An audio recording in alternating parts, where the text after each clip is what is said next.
Dans cette fin de saison, Lamine Yamal continue de choquer absolument tout le monde, dont Rio Ferdinand. On va voir tout ça dans cette vidéo. Salut à tous les gars, c'est Asdial. Aujourd'hui, on se retrouve pour une nouvelle vidéo sur l'actualité du Barça, avec un gros sujet, encore une fois sur Lamine Yamal qui fait de plus en plus l'unanimité. En tout cas, il fait de plus en plus parler, il choque de plus en plus le monde et il choque de plus en plus les acteurs, anciens acteurs, ou alors acteurs encore actuels, mais du côté plus analyse, consultant, etc. Et c'est tout à son honneur. Et c'est quelque chose qui, je pense, va être très important potentiellement pour le Ballon d'Or, même si vous connaissez mon avis, j'en ai fait une vidéo, je vous invite à aller la voir. Pour moi, il est l'un des favoris. Dire qu'il doit le gagner, que c'est le favori, je trouve que c'est un peu culture de l'instant, dans le sens où il y a à peine quelques semaines, personne te disait Lamine Yamal doit gagner le Ballon d'Or. Il était dans les favoris, mais personne ne le mettait en favori numéro 1. Tout le monde te disait que Rafinha pouvait le gagner, que Pedri était peut-être aussi même devant lui, il pouvait le gagner. Donc je trouve qu'on est un peu dans la culture de l'instant.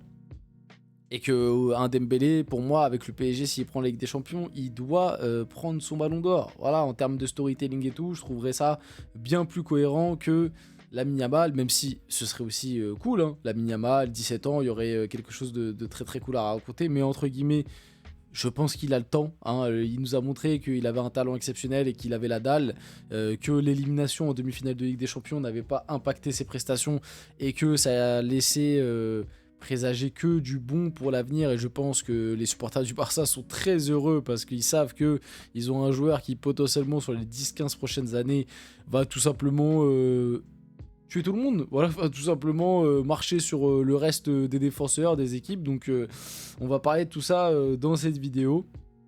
Mais oui, par rapport au Ballon d'Or, voilà, moi je pense que s'il y a victoire du PSG en Ligue des Champions, Dembélé doit l'avoir. Maintenant, si le PSG ne gagne pas la finale de LDC, là oui, il y aura redébat et Lamine Yamal pourra le prendre. Donc on va y aller dès maintenant. Avant que la vidéo commence, n'hésitez pas à liker, commenter, partager, vous abonner, ça fait toujours plaisir, ça aide pour le développement de la chaîne. Et nous, on va y aller dès maintenant. Comme d'habitude, je remercie bien évidemment tous ceux qui like, qui s'abonnent, etc. Vous êtes les boss. Ouais, vous êtes les goats, les boss, tout simplement. Vous êtes mes Lamine Yamal à moi, finalement. Vous êtes les boss, vous êtes inarrêtables. Rio Ferdinand, qui a déjà parlé de Lamine Yamal à maintes et maintes reprises. Hein. Lui, c'est l'un de ses plus grands fans, ou en tout cas plus grands admirateurs. J'ai envie de dire même la propagande de Rio Ferdinand autour de Lamine Yamal est assez exceptionnelle. Bref, plus sérieusement, revenons sur ce qu'il a dit. Rio Ferdinand est choqué par Lamine Yamal, encore une fois. Le meilleur joueur du monde, j'adore ce gars. Il joue avec maturité, avec la maturité d'un joueur de 28 ans.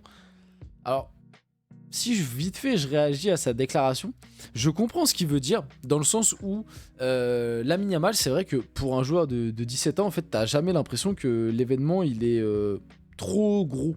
C'est-à-dire que demi-finale de Ligue des Champions, non t'inquiète, je suis là, je joue. Demi-finale d'Euro, finale d'Euro, bref, globalement titulaire à l'Euro avec l'Espagne. Non t'inquiète, je suis là, c'est moi, je vais te mettre le but décisif face à l'équipe de France qui relance le match. C'est moi qui vais te faire la passe D de dingue en finale de l'Euro pour faire marquer Nico Williams. En fait, il a ce côté où tu peux lui donner n'importe quel contexte, n'importe quel gros match, là où peut-être d'autres joueurs de 17 ans normaux se liquéfieraient. Lui, t'as l'impression que ça lui glisse dessus et qu'en fait ça ne change rien. Maintenant, est-ce qu'il joue forcément avec la maturité d'un joueur expérimenté ? Je trouve pas forcément non plus. Ça veut pas dire qu'il joue de manière immature, mais je trouve que dans son jeu, et c'est ça justement qui fait sa force, il a ce côté un peu imprévisible, ce côté un peu, voilà, je m'amuse. Et en fait, justement, c'est ça, je trouve, qui fait la force du jeu de Lamine Yamal, c'est qu'il est hyper imprévisible, il est... en fait, il joue vraiment à l'aide de ses connaissances. C'est-à-dire que il n'y a rien de calculé, il n'y a rien de répété. C'est de la pure improvisation, pardon, c'est du pur talent, c'est du pur instinct. Et c'est pas forcément, pour moi, ça rime pas forcément avec maturité, etc. Je pense vraiment que c'est plus le côté où t'as l'impression qu'il a aucune pression que le côté où il joue avec une maturité d'un mec de 28 ans, parce que pour moi, Lamine Yamal, en fait, il peut te bourriner, là où peut-être un mec un peu plus d'expérience, il te bourrinerait pas tout le temps. Il y a des moments, il ferait des passes en retrait, il y a des moments... Lamine Yamal, en fait, je pense qu'il joue vraiment... il joue vraiment pour s'amuser et juste, c'est l'instinct, quoi. C'est par rapport à ce qu'il ressent. Quand il sent qu'il faut faire le dribble, il le fait. C'est juste que je trouve que son QI foot et son instinct pardon, est bien aiguisé. Il est très très bien aiguisé pour son âge et c'est peut-être aussi une forme de maturité du coup. Mais pour moi, si tu me dis là dans cet effectif du Barça, un mec jeune qui a une maturité de dingue, je pense plus à Pedri qu'à Lamine Yamal, tu vois. Pedri, pour moi, il joue vraiment comme un mec de 30 piges. Tu vois, pour moi, il est vraiment mature, c'est-à-dire qu'il sait quand il faut contrôler le tempo, quand il faut y aller, etc. Genre, il joue pas, il y a des moments où c'est de l'instinct, mais il joue pas 100% à l'instinct. Alors que Lamine Yamal, j'ai un peu cette sensation, c'est juste que la pression, en fait, elle glisse, tu vois. Bref, après peut-être que je me trompe, hein, c'est mon analyse, hein, mais peut-être c'est lui qui a raison. Messi et Ronaldo ne faisaient pas ça à cet âge, personne, oui, tu le dis, Messi et Ronaldo, n'importe qui en fait, à 17 ans, être aussi fort, c'est du jamais vu dans l'histoire du foot, c'est pour ça les gars, on assiste à quelque chose de historique et générationnel. Il n'y a jamais eu un joueur de foot de 17 ans aussi fort que Lamine Yamal. Il faut s'en rendre compte un petit peu pour noter la prestation et la performance du gamin. Je vous le dis. Il joue au football d'une manière différente. C'est une folie. Ce n'est pas normal de ne pas ressentir la pression. C'est un peu ce que je vous disais juste avant. Je trouve que au-delà, peut-être, il y a peut-être aussi un côté maturité, bien évidemment. Mais moi, je trouve que c'est surtout que tu as l'impression le gars, il sait pas ce que c'est la pression, quoi. Les classicos, les gros matchs de LDC, l'Euro avec l'Espagne. Il n'y a aucune pression. Limite, j'ai même envie de dire, j'ai l'impression, et ça, c'est de plus en plus rare dans le foot actuel, j'ai l'impression que dans les gros matchs, il est meilleur que dans les matchs du train-train quotidien en Liga. Et ça, croyez-moi bien que c'est de plus en plus rare dans le football, parce que dans le football actuel, t'as beaucoup plus justement de joueurs qui sont bons quand l'adversaire est plus faible et sont capables justement de stater, etc. quand l'adversaire est plus faible. Et quand les gros matchs arrivent, ça se liquifie un peu.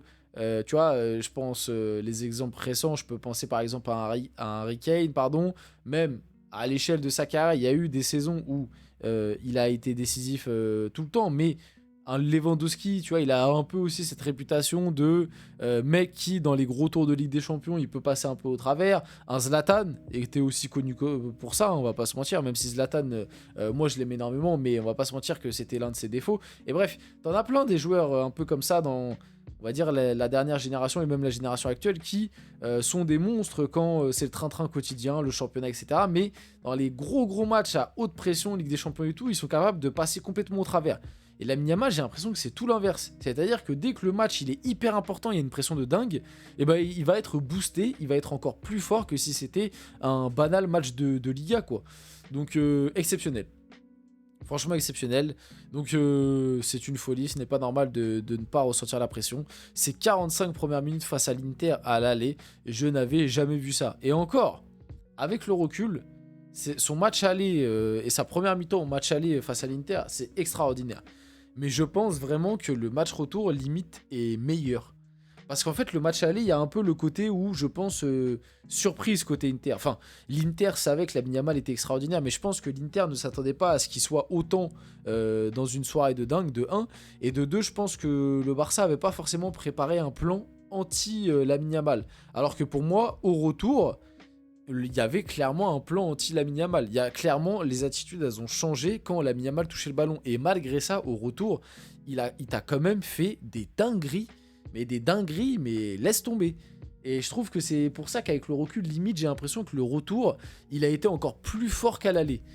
La story de Rafinha pour Lamine Yamal, tu es d'une autre planète, je t'aime.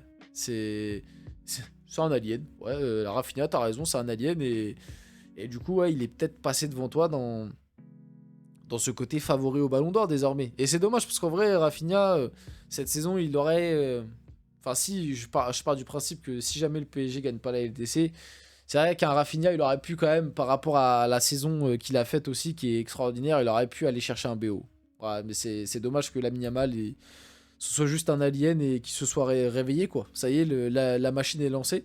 Donc Lamine Yamal encore buteur avec le FC Barcelone face à Villarreal. Son bilan cette saison, mine de rien, c'est 54 matchs. Donc déjà, les 54 matchs à noter à 17 ans, c'est énorme. 18 buts, 21 passes D. Mine de rien, il est à 40 goals assists. Ce qui est, ça, déjà pour, pour un mec de 17 ans, bref, mais ce qui est même pour un potentiel favori Ballon d'Or, pas dégueu. Il est quand même en dessous de tous les autres. Il est en dessous de Dembélé, en dessous de Rafinha, en dessous de Salah, en dessous bref, il est en dessous de beaucoup de joueurs quand même. On va pas se mentir. Mais ça reste quand même des stats plus que convenables, honnêtement.